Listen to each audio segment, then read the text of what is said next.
This is supposed to be fun, so good morning.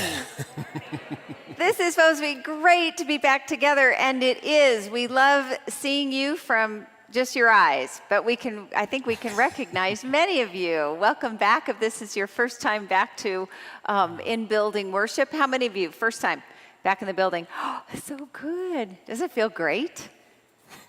Pretty much, yeah, okay, yeah, shake, yeah, nod your heads, yeah. Oh, well, we're glad to be back with you and have this opportunity to just share what's going on in our world and to share what's going on in the world of Montview Church and give you an opportunity to ask questions. So we are glad to see you. Glad to see you. Glad to see you.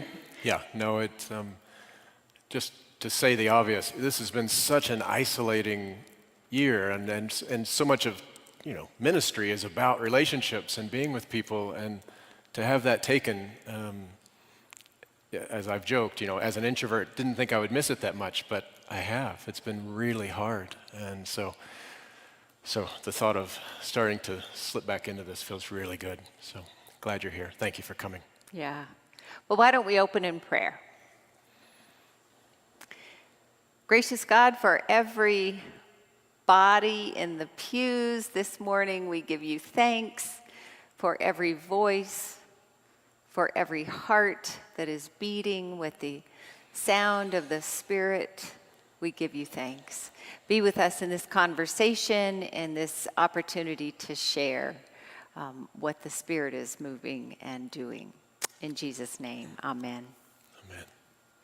Well, I wish that every single staff person that who works on Montview staff was here. I wish every single person was here because you have no idea the amount of work and dedication and giftedness and flexibility. The people that your pledges pay for, you're getting your money's worth because they're incredible. And we cannot say thank you enough and sing the praises of the entire staff of Montview Church. I'm going to embarrass him, but I am going to point out one of our amazing staff people, and that is Bob Cloud. Do you see him? I know, he doesn't like that. Jason, too, we can go in order, but Bob Cloud has worked and worked and worked not only as the director of the facilities, but the really directing on behalf of Montview the construction work. And as you can say, that is all over. It's no easy task, and he is tireless. Well, okay, you're tired. I know you're tired, but you work tirelessly. So we give thanks for all the staff. Want to make sure we get that out there. So as Ian said, it has been a challenging year for church workers, and that is true across the country. Those are conversations that clergy are having across the country and world about the amazing challenges of pivoting during this time of COVID, trying to create new ways of being church, of still doing ministry and creatively doing ministry and still doing the work of the church, doing committees and all. It is challenging. It's been challenging, but we have learned a lot. Mm-hmm. We have learned a lot, especially about the digital world of ministry. But anyway, what I think is one of the most challenging things for the staff has been the decision fatigue, right? I mean, it's true for businesses and for schools especially, and it's just the what now, back to masks, should not, do we take the cards out of every row? What's the decision? What's the next decision? Mask or no mask for this choir, blah, blah, blah. So it's exhausting, as you can imagine, and truly, we have tried our best to do the right thing for as many people. Thank you. Thank you.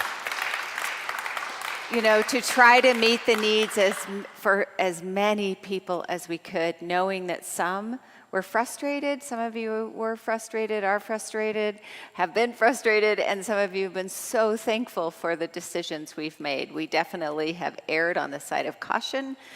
With input from our COVID task force of experts in our congregation. And again, we've done our best. So, and continue to, because it ain't over. So we'll just keep working. You really realize how many things, especially, churches run on cycles, right? So Christmas and Easter and things have a yearly kind of cycle. And so a lot of things at a church begin to run, there's a path, you know how to do it. We've done this before. There's a kind of an autopilot piece to it.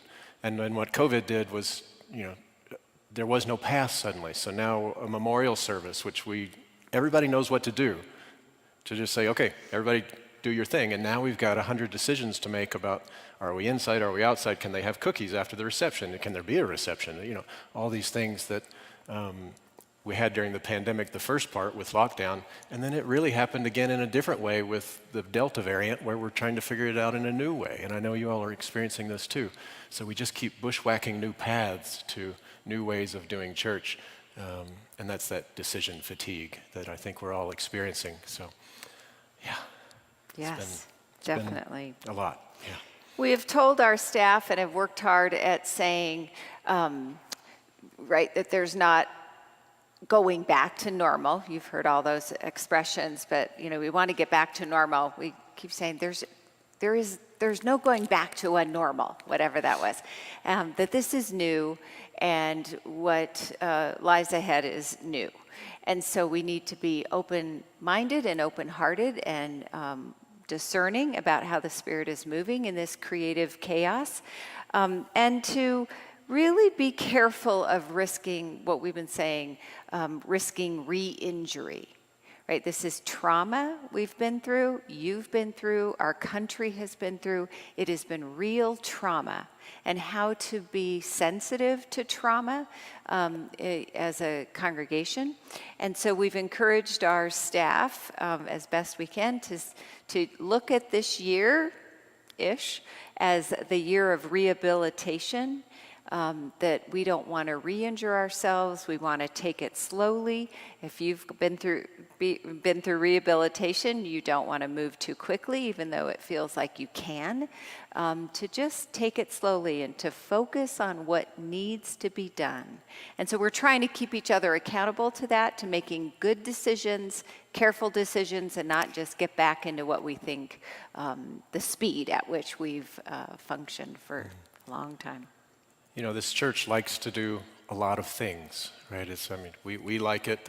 We love new ideas. We love creating new things. So this is a new learning. This is a new way of being, of really trying to be disciplined this next year, to do a little less as a church, and to invite you all to do a little less in your lives as part of this rehabilitation.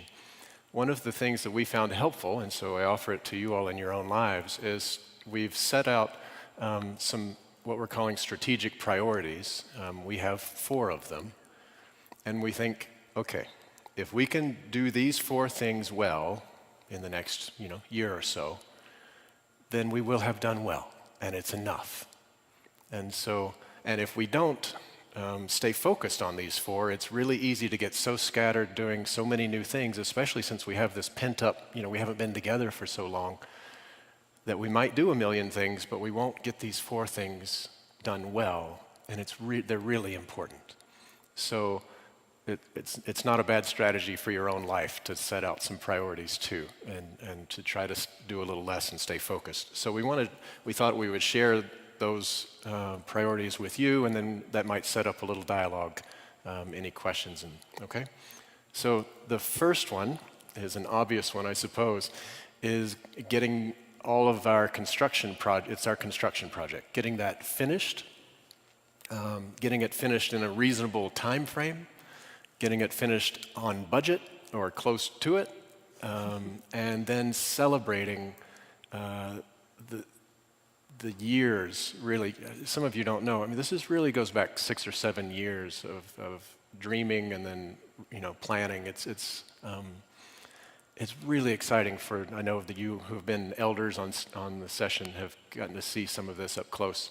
And to see it come to fruition is a really big deal for this church. And it sets this church up to be strong for the next, 50, 100 years. And that's a really big thing. So this first one, let me just give you a little bit of what we know. If you were here at 8:30, you know that I mentioned in the sermon that the time frame to have all of the projects completed, except for the plantings as part of the the landscaping, because they'll come back and do that in the spring. Makes sense. But everything else would be done, fingers crossed and God willing, by the middle of January. So we're just a few more months away from that, which is close enough. Which is hard to believe if you look around. That's right. But they say so. What I didn't, when they said we were going to do the Miller Center and the Commons and the first sanctuary, I imagined those spaces kind of being cordoned off and everything else in this church being basically the same. I really did. Have you ever done a bathroom renovation? Right, exactly. Right? As well as, part of this whole project is about $1.5 million just in things you'll never see: wiring, plumbing, HVAC systems, and that's around the whole campus. So the basement now, which I didn't imagine would even be touched, is a complete construction zone. There are holes where they had to put pylons to put the braces for the commons. They had to go down to bedrock, and so things you didn't think about have really disrupted the entire campus. So yes, right now it does not look like this is going. I can't imagine if they started cleaning up now, they wouldn't be done by January. But they will stop. They will. But they will. Right? Jason is saying, no, really, they will. Stop saying that, you guys. We ask them every week. Are you sure? And there's, and there are a few things. The glass. The lantern, we call it in the Commons. That'll be this beautiful, illuminating glass space now. They say now they've got the glass ordered, but just a week ago they weren't sure about that, and that was, that they would get it in time, and you can see how that would shift the timing of everything. So there are a few things that could still shift that, but I don't think there's too many big surprises at this point, so we're really excited about that. Budget-wise, we are also, I thank, another thanks to Bob Cloud, Martha Carlson, and our construction team. But Bud Starker is the chair of that. Craig McGinnis is one of the lay people on that. There's a number of us on staff on that. Anybody else lay people that are Martha, Craig? Are we missing? Are we missing someone? Jason. Jason, help me if I've forgotten anyone. Those folks, we've met, every other week. Sometimes we'll wait a month, but we've been basically meeting for 1.5 years, and they keep a really good eye on the budget of this. They really want to be good stewards of the funds given to this. We know we don't have endless, we can't go back. You all stretched so much to make this possible. It's really important to us, and we have been very clear with them that it's really important to us that we get this in on budget. COVID shifted some of that. In some ways it helped. We could get in and do a lot more at one time, and that saved some money.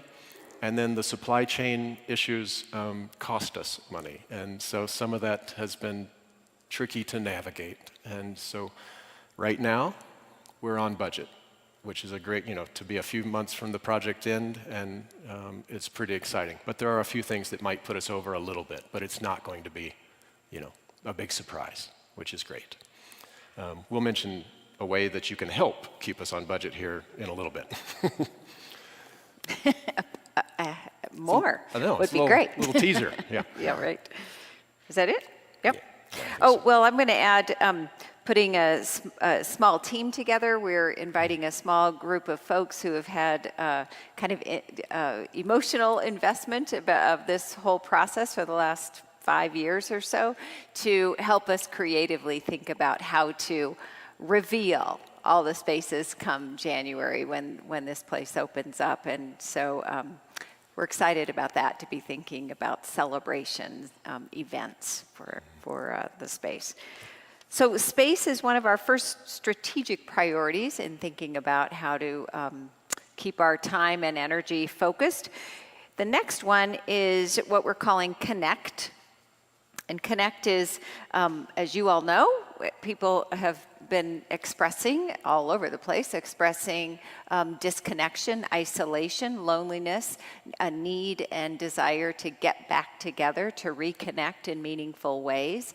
And so we have been thinking a lot about that, about what are some key, safe ways of getting folks in the congregation reconnected in relationships.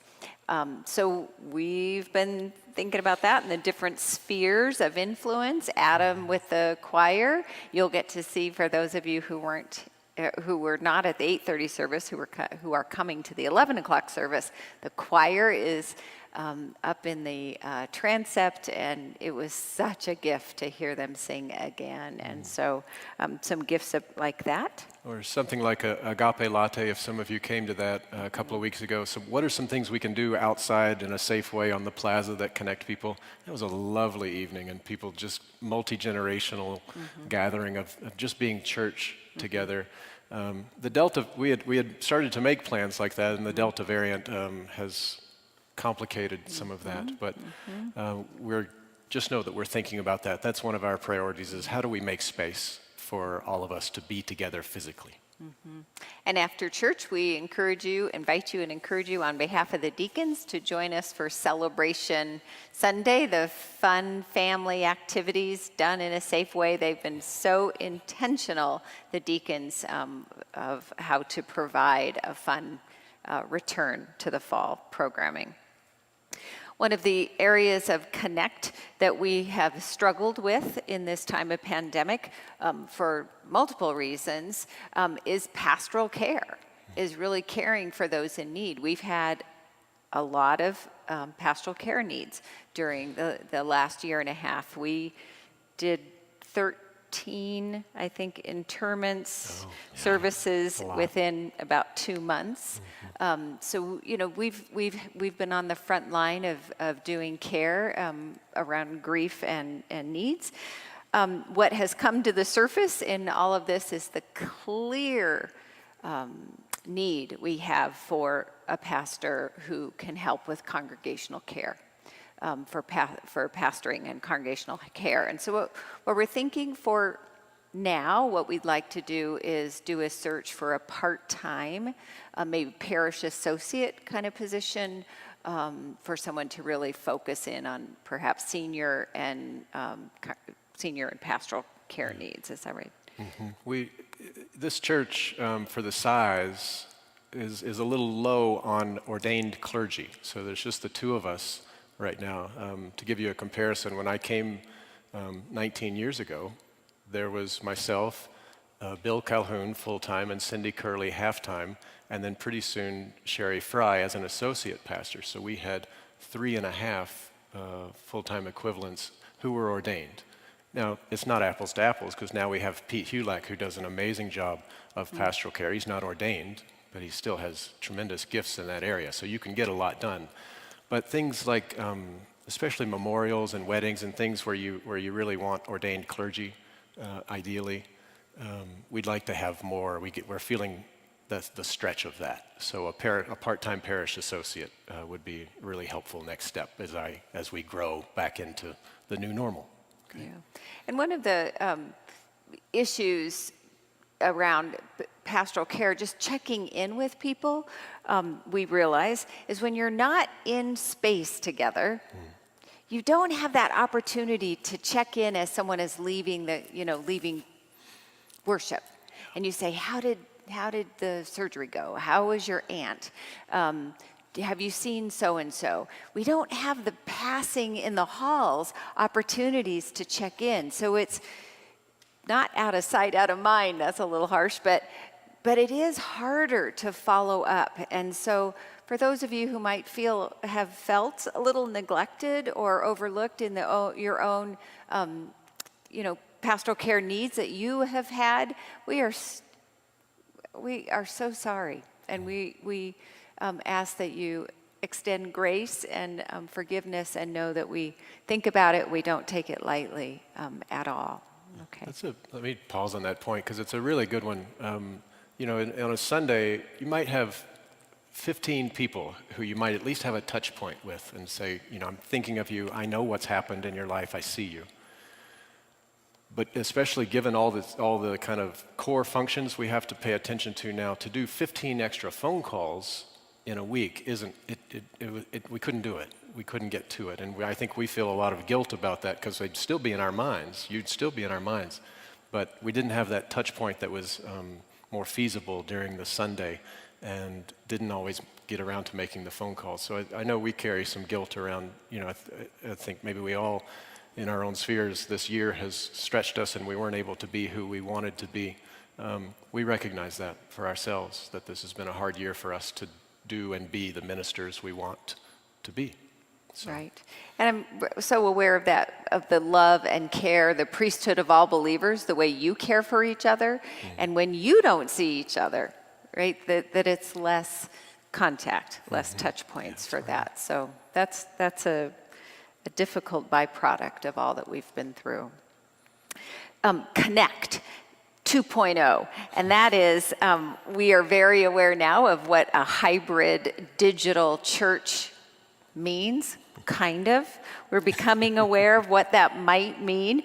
We've had so many people give us feedback about how wonderful Montview at Home was and how much that those worship services meant to them and other kinds of ways of connecting. We've had people from all around the country and even other places in the world let us know that they are watching Montview at Home and connecting with worship. But and people also saying, I don't want to come back to the physical building. If you could keep doing that, that would be great. We're like, our heads are going to blow off.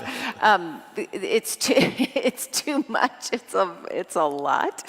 But we are very aware of the need for upping our game, expanding our understanding of what it is to be a hybrid digital church.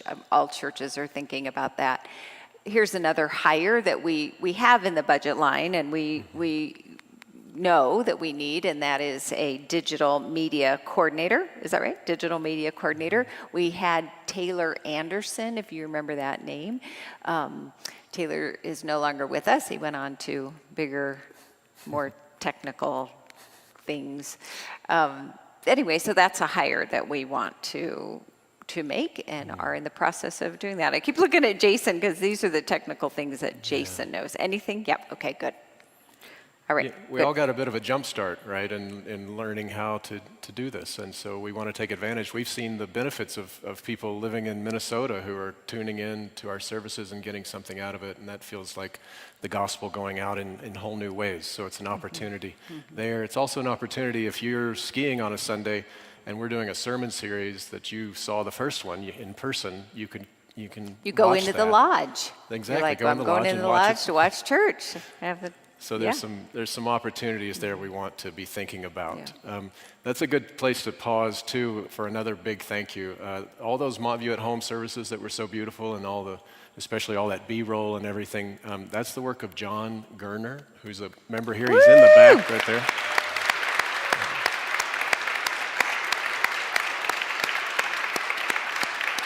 Yep. Thank you for that. What a gift John has been and continues to be. So he's back there on Sundays now, making sure that our live stream service goes well at the 11 o'clock services. So thank you, John. You made us look good. It's an embarrassment of riches with John Gerner. Other churches saying, how did you do that? I'm like, oh, we're just the right guy at the right time. Yeah, right place. So that's the third of the strategic priorities. So we have the space, right? And then we have how to connect physically, and then how to connect digitally, so to speak, right? How do we improve those steps that we took during the pandemic? And then the last one is around being an anti-racism church. We have a team of folks. If you've been paying attention, on pretty closely, you'll have heard that how long ago? Almost a year ago, I suppose. Yeah, a year. That we put together an anti-racism trust team.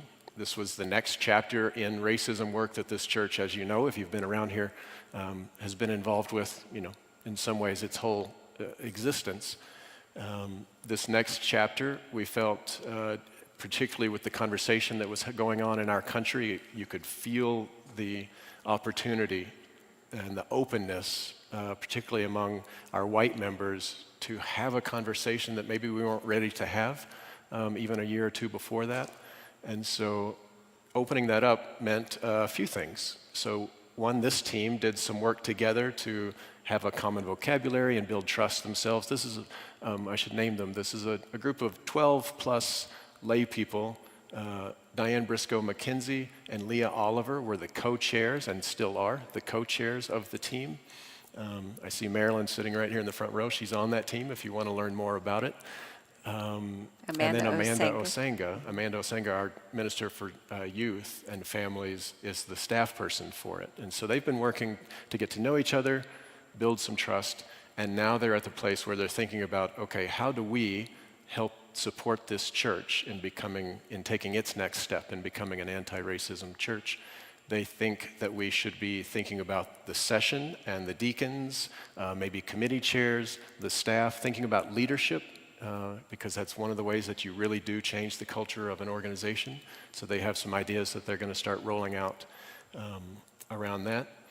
Meanwhile, the staff, and I thank my colleague for finding a program from Next Church, it's a PCUSA branch of the PCUSA, that presented a 6-month-long, pretty thorough, in-depth look for spiritual leaders working on being anti-racist. And that's what the program staff did together. Program staff for us is Amanda, Sandy, Jason, Adam, and the two of us. And so we went through a 6-month-long program doing our own work, because we also know that it's not just about educating our congregation, it's about the decisions we make as an institution, right? What subcontractors are we looking at? Are there people of color that we're considering for projects when we're doing a building campaign? Staffing changes. Every time we have a staffing change, is there an opportunity there? So that's a shift that's been a learning for me. I used to think it was just about all of us kind of learning together, but who are we as an institution? It matters. So that's a piece of our ongoing work, is around anti-racism. So that's our 4th priority looking forward. Mm-hmm. And related, the immigration task force that falls under the Mission and Justice Ministry, they've continued their work thinking about and supporting families, refugee families, and now they are working with Lutheran Family Services in, I think we are adopting an Afghan family.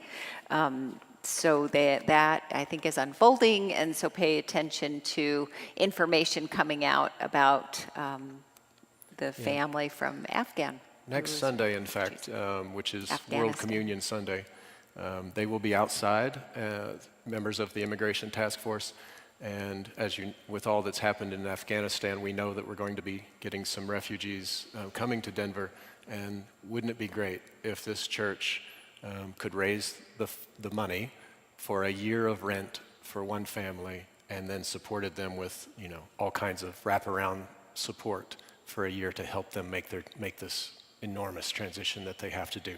So we're excited to be a part of that, and you'll learn more next week. Okay. Right. Stewardship. I think that is it. Yeah. Stewardship, we're starting a little early here, giving you a teaser about stewardship season. It's not going away just because of COVID. Our stewardship highlights for this fall, we'll just say it is essential that you continue your faithfulness. You have been so faithful. This church is generous and faithful in giving and sharing resources. We say, don't stop, please, because the ministries continue and the work continues, and we want to continue the good work that we do. And so the stewardship campaign will begin early November. I think it's really the month of November. And may I unroll the theme? No, nope. It's a surprise. Jason said, can't do it yet. Anyway, One of the things that's on our minds a lot right now is, we know we haven't all been together. There's a huge disruption, right, in the life of a church. And a lot of churches are really feeling the struggle of that, of people not returning, people not supporting the church financially. It makes sense. We are all making choices about what our priorities are in our lives going forward. One, I'll say, we've been remarkably grateful that so far there really hasn't been a dip in the financial support of this church, which just is stunning, because you haven't been in the routine of being here at church. So first, here our tremendous gratitude. It would be such an additional worry on top of everything else if we were also carrying that burden. So you can't know how important that has been. Thank you. Yeah.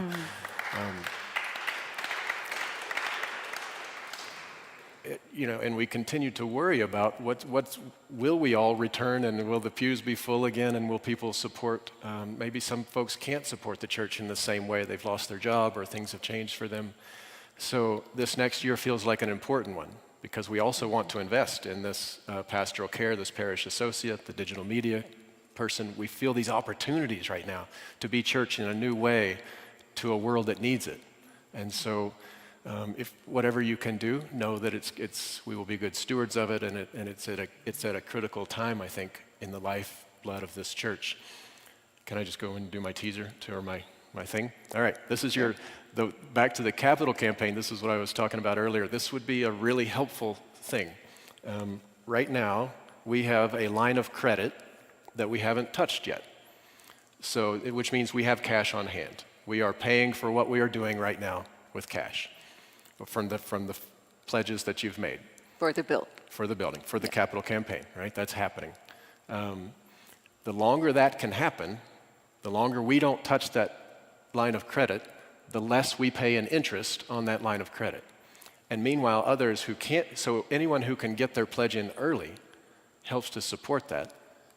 And meanwhile, the folks who are on that 5-year timeline are catching up. We could possibly not have to touch that line of credit at all. If some folks, maybe the market's done well, maybe it's a time where it would be beneficial from a tax reason at the end of the year, whatever, just out of the generosity of your hearts. If you can speed up your pledge, it actually saves, it's like giving more than even your pledge is. And so that would be a big help in keeping us on budget as we kind of get across the finish line for this. So a plea for that if it's possible in your circumstances. I think that's what we have on paper. Yep, I think we're done. We can open up to questions. If you have a question, if you want to make your way here so everyone could hear the question, or if you really do think you can speak loudly enough, we will try to repeat the question. So if you have something you want to ask us, that'd be great. Or just a comment, something you're thinking about, something you think we ought to be thinking about. Mm-hmm. Mm-hmm. Yeah, Debbie.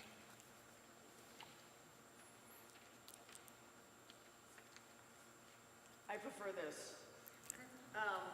Debbie, would you but use just, the mic. just use Still it? use Yeah. the microphone. I know you do, but Right. It's not about me. The Women's Homeless Initiative. I know that's very much the Women's Homeless Initiative. I know that's very much playing it by ear. Erring on the side of caution makes all the sense in the world. I didn't expect it to be one of the 4 things, but is it a 10th thing or a 15th thing that is still in the line of sight? And appreciation to all the staff and yourselves for how you've conducted yourself as church in this very bizarre time we're in. Yeah, thank you, Debbie. Yes, it is definitely a priority for us. Yeah, we should say, just to make clear, when we say we have these 4 priorities, it doesn't mean that we're not hoping and planning and dreaming about the things that are already, that we've done. What we're trying to convey there, I think, is a new idea might not be the time for us to say yes to a new idea right now, because plates really are full. But all those existing ministries, the quilters and the WHI and all these things that we do, we hope to get them online as soon as possible. Part of the issue there, Debbie, is not just COVID. It's that we've got nowhere. Our fellowship hall, is it's holding all the stuff that used to be in the Church. other places in the church. church. So Yeah. really, it is right now, and it wouldn't be safe to even getting down there is tricky. About half of Fellowship Hall is open, so they're just going to have confirmation classes going to squeeze in there, but it's a bit of a mess right now. And the kitchen really isn't functioning right yeah. that well. But by early next year, when all of that is done, if the numbers with COVID suggest that we can do that in a safe way, or if we can figure it out, we sure want to be there for those women again. It's an important part of who we are. Jason, do you have any addition to that? 'Cause I know you know more of the details. Just that we are in conversation with Diana Flehy and trying to figure out how we can join back into their rotation. So given construction, so we are in conversations with those Yeah. partners. Yeah. The emails still come through, and so I think the folks who are committed to WHI, even though we're not hosting in the space, are still active in the support. Yeah. Yep. Thanks. Other thoughts? Yeah, Debbie. Just a quick question. You mentioned the kitchen just now. What is the plan for the kitchen? Just curious. Jason?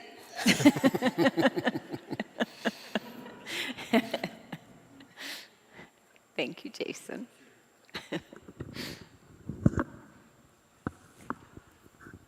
So the kitchen and many of the other spaces that Clover and Ian were describing as really impacted by construction, although our overall project will be finished mid-January, we're trying to work with the construction team to figure out, is there a way to access some of the education wing earlier than January?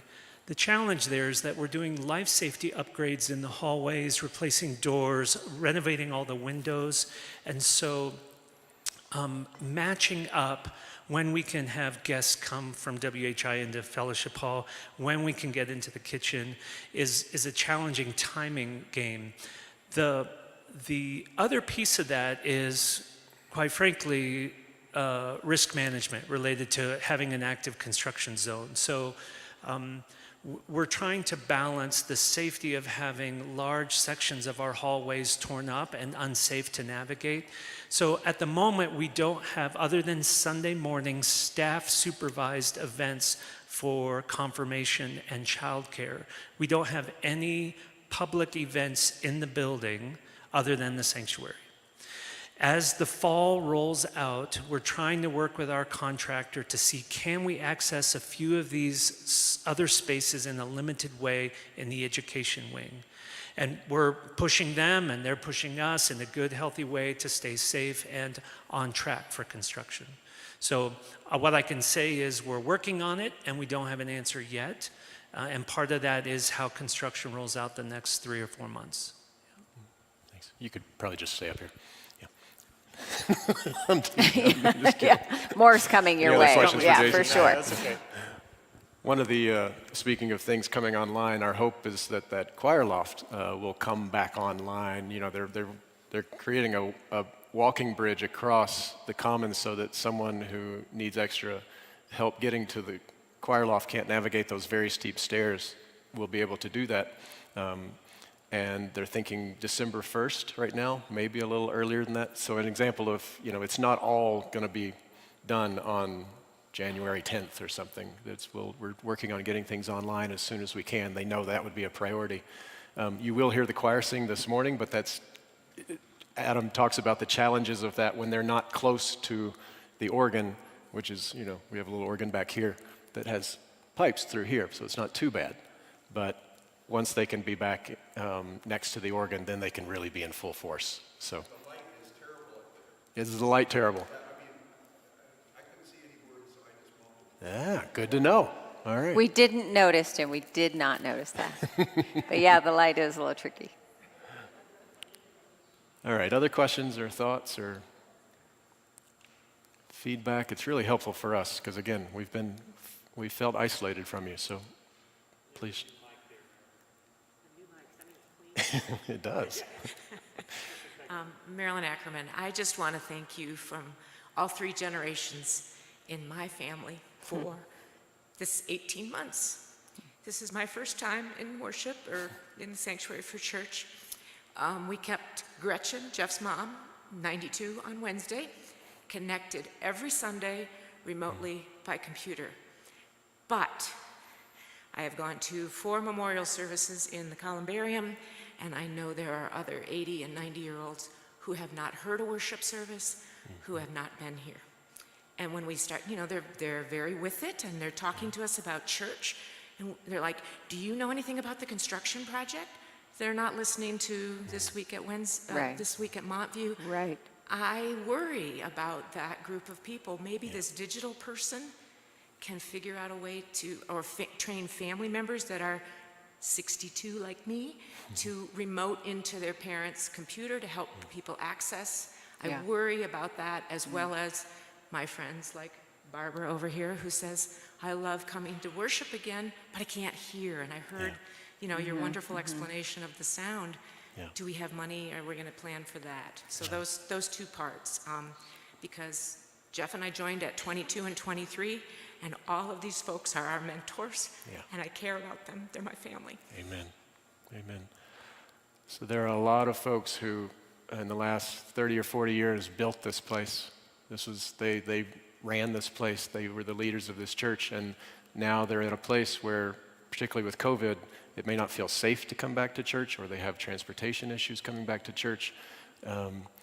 There's this opportunity with this digital media coordinator, a way of being, and there's opportunities now that didn't exist to connect to people remotely.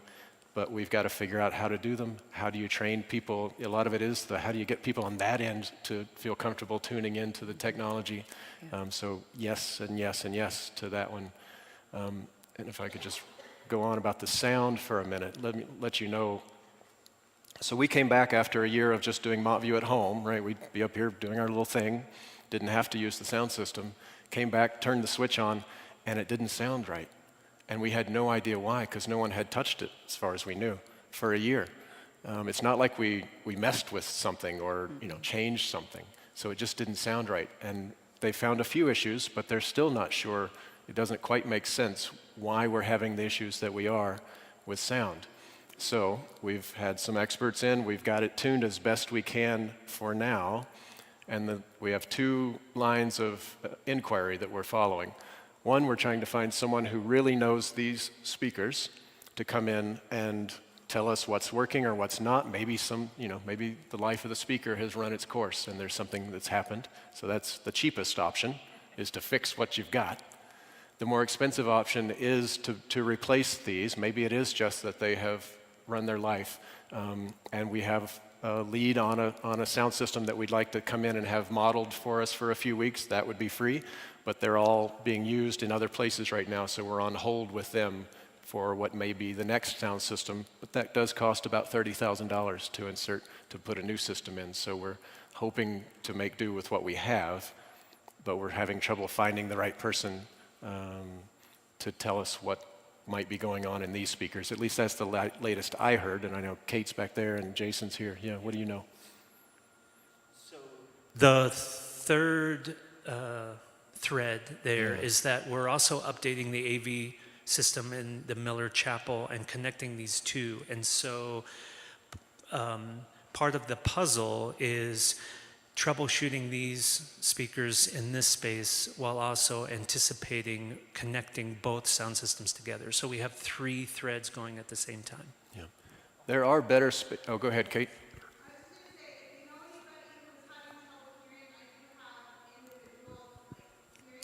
Yep. Yeah. Okay. There are those, and as well, the sound we figured out is clearly better in some places than others. Mm-hmm. So in fact, let's do a little test. Can you hear me right now? Raise your hand. All right, it's not too bad then, that's good. We found that this is actually a pretty bad area, especially right? a few rows back. These first few rows are okay, but back where Terry and Eldana are sitting there, at least at the time when we were testing all this a few weeks ago, was harder. This was a little better. The back is actually better than the front in terms of sound, especially past those extra speakers. You see those there's an extra kind of booster speaker back there. Those folks in the back hear pretty well, is what we've been told. Kate's So- like, flight attendant. Thank you. Right. On your left. This Where way, Kate is, this that's good right way. In there. the event of an emergency. And then the transepts are excellent. Oh, okay. Yes, transepts, especially this one. Yeah, good move. See, Barbara? Barbara knows. And balcony is good or bad? Is good. Yeah, so we're working on it. We know it's not great, but there are some spaces that we hope it won't keep you from coming to church. Figure out a spot that works for you. Just in general? Sure. That's my area. You want me to- It yeah. is. Okay. So the Mission Life Committee continues to meet.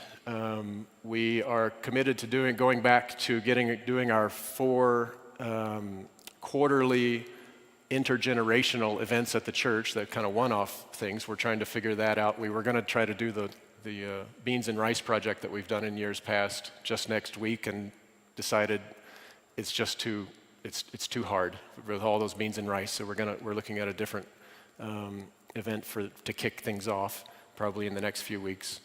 A lot of what we've been able to do in the past, we still don't feel is safe to do right now. And so we're trying to find ways, like Seeds of South Sudan did for the last few weeks, to be at least an educational piece out in the plaza. So we'll continue to have tables out there to help keep you all informed. And if there are things you can do in those areas, that's great. But that remains to be a kind of a week-by-week decision for us in terms of like WHI or some of the things that are kind of the staples of this church and what we do. Habitat for Humanity, for example, instead of the usual full-blown thing that we've done, we did one day.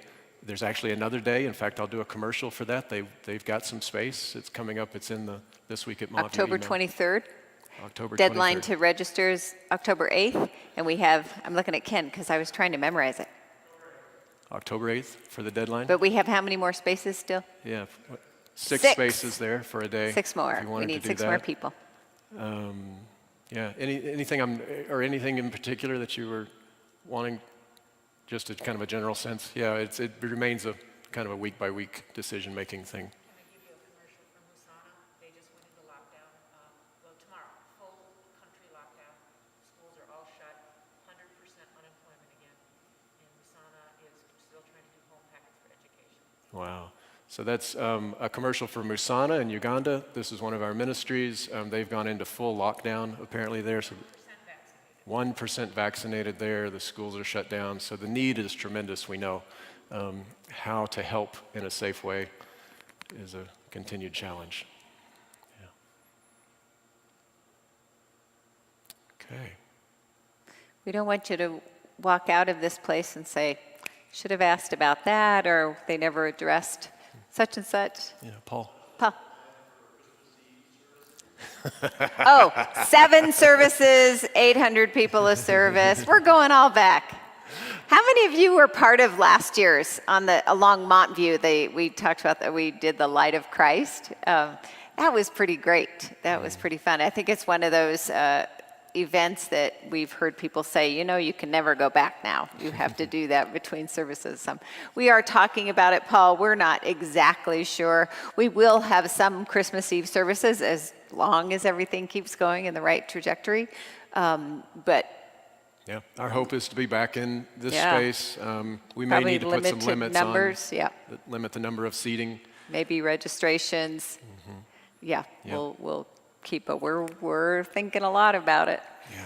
We find on staff, we make plans too far out, and then the world changes, and then we just have to make those plans again. So we've learned to look at shorter timelines. Yeah, we go ideal. Maybe, no way. Yeah. Yeah. Yeah. Yes, Linda. Linda. It's a good question. It's another thing we talk about. We're actually about to meet as a program staff on a little half-day retreat because we want to be intentional about what do we bring back online, not online, but back into our world And it feels like the right time to be thoughtful about how we do this and what we choose to do. And maybe there are some things to let go of or do differently. Everything from, printing the words of the music, which is really helpful, in the bulletin, doing a bulletin insert, announcements on Sunday morning, people in the commons with their tables.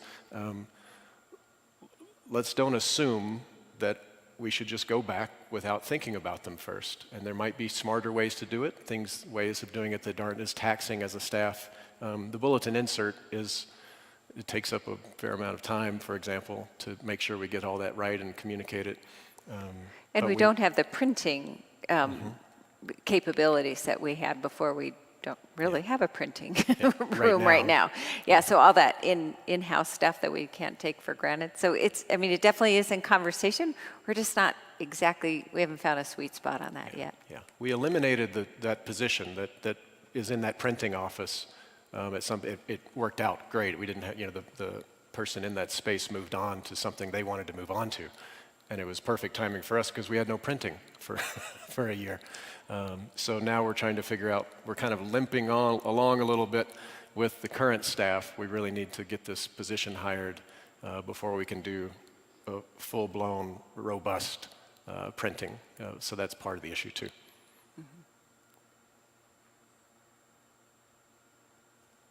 Debbie. Yeah, Debbie. On that same line, the prayer list, I really miss it. I know if I remember, I can get it on the TWAM, but I forget to click more. Yeah. So I'd just like to see that be up. That's good. That's helpful. It'd be nice to have it in the bulletin, you mean, so when you're sitting. Bulletin or up early on in the TWAM before you have to go down and click. Oh, I see. Okay.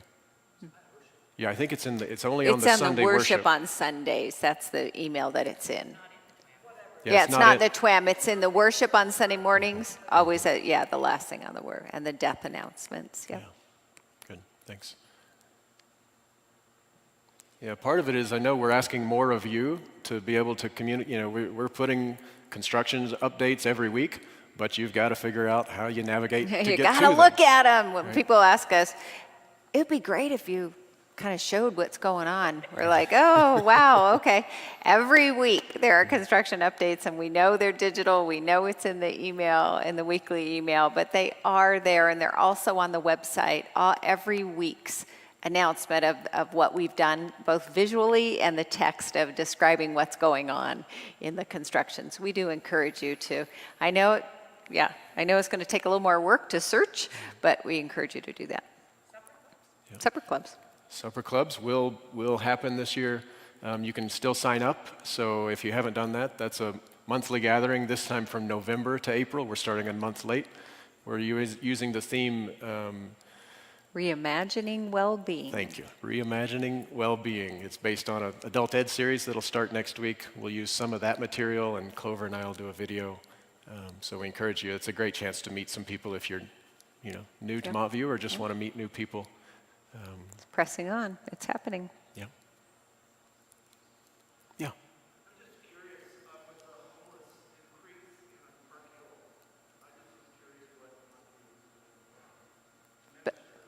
To the homeless increase in Denver and Park Hill. The numbers in the unhoused in Park Hill area.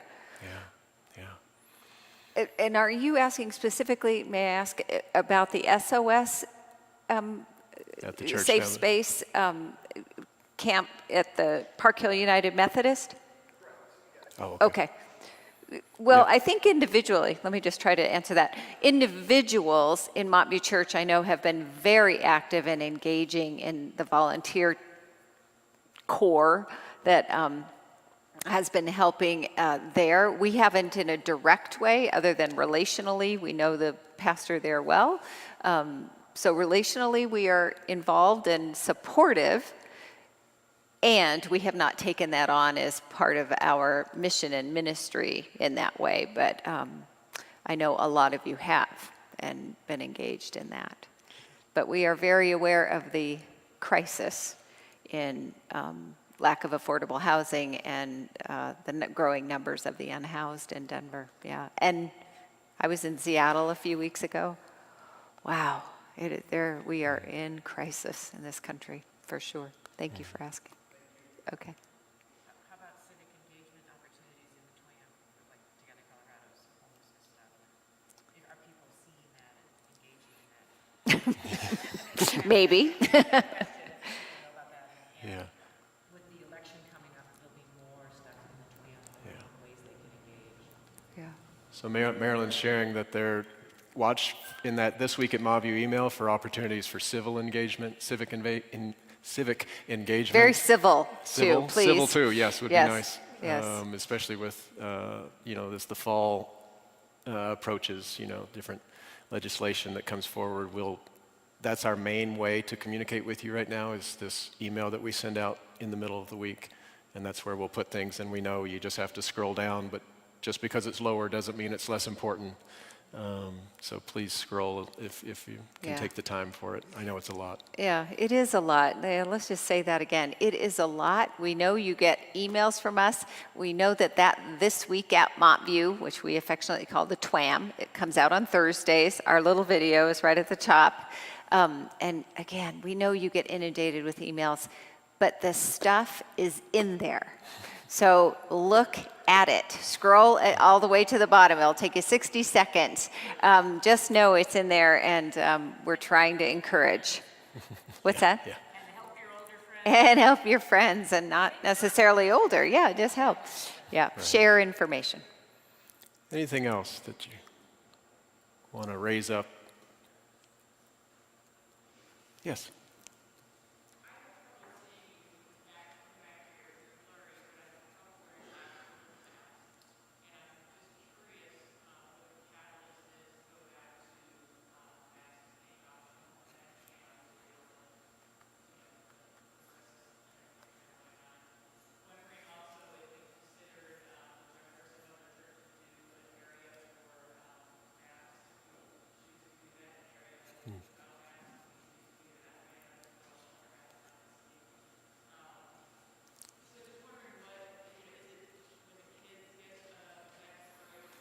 Right.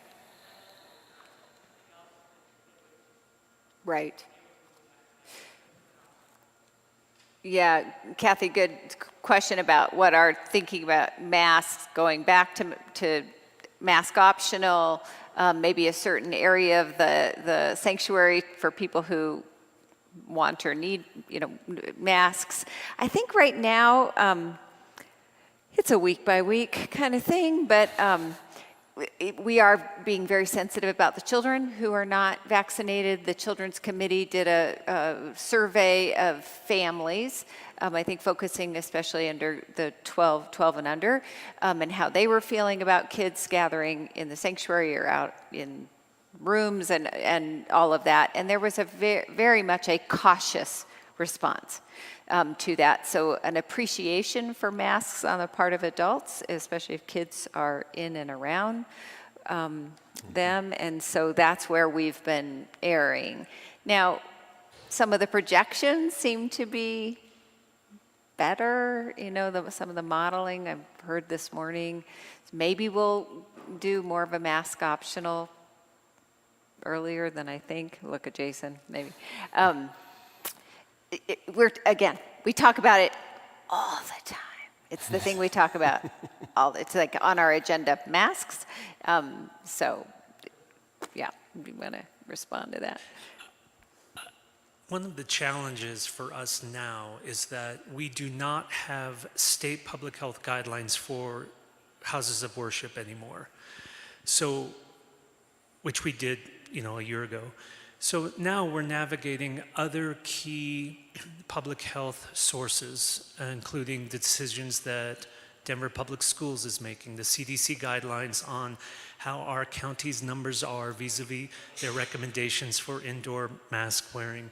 So one of the challenges is that no longer can we turn to a very clear guidance from the governor's office. So that's part of the decision-making fatigue, and I think we are committed to being honoring our most vulnerable congregants right now, sort of those with health challenges where mask wearing is very important to their health and for our children. At the same time, we know that there's mask fatigue, and so we want to be creative. We've been looking at different models about different places in the sanctuary for masks. We've been thinking about different services where masks would be required or not. We're trying to make good, solid decisions about masks in our children's programming, which is going on right now. So I just wanted to name that there's this sort of, a year ago it was a bit more clear because we had good public health guidelines from the governor's office. Now we don't have it. So Yeah. And with Mobview's size, as you can imagine, I'm sure we've said this before, when people talk about, well, so-and-so's church, that church is meeting, or that church has been meeting for 10 months or something, or that church doesn't require mass, or that church is singing. We say we function more like a performing arts center than we do a small congregation because of our size, because of our space.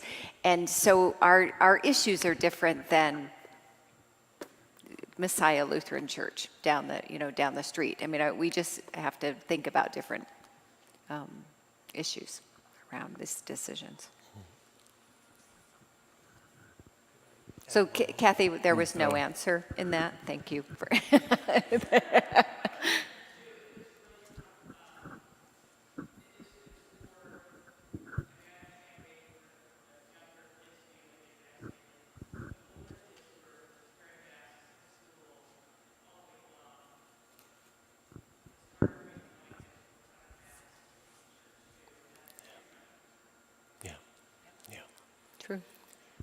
True. Yeah. Jason, you wanted to add something? it was, Marilyn, you were naming our congregants who don't maybe use email or are comfortable with it to receive information. We do have a paper mailing that goes out on a regular basis with some updates. So if you know someone or if you would like to receive the paper update, you could email ask us at Montview. But if you don't use email, you could just call the office and leave a voicemail, and we will add you to that paper mailing. Yeah. All right, anything else? Just a tidbit of, I thought this was pretty cool. Back in the, I read that back in the wartime, World War II, the Messenger, our newsletter that used to go out in print regular, I don't know how regularly, was developed to keep the church connected during the wartime. And so that was an intentional communication device for connection. So I thought that was cool. And so we were talking about it. We're talking about, maybe we just, that would be really nice to have old school.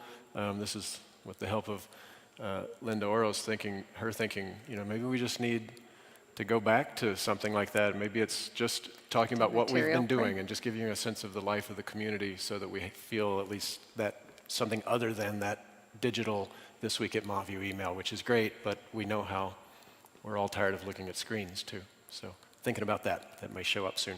Okay. Thank you all so much. Thank you for being here. We really appreciate it. Thank you all.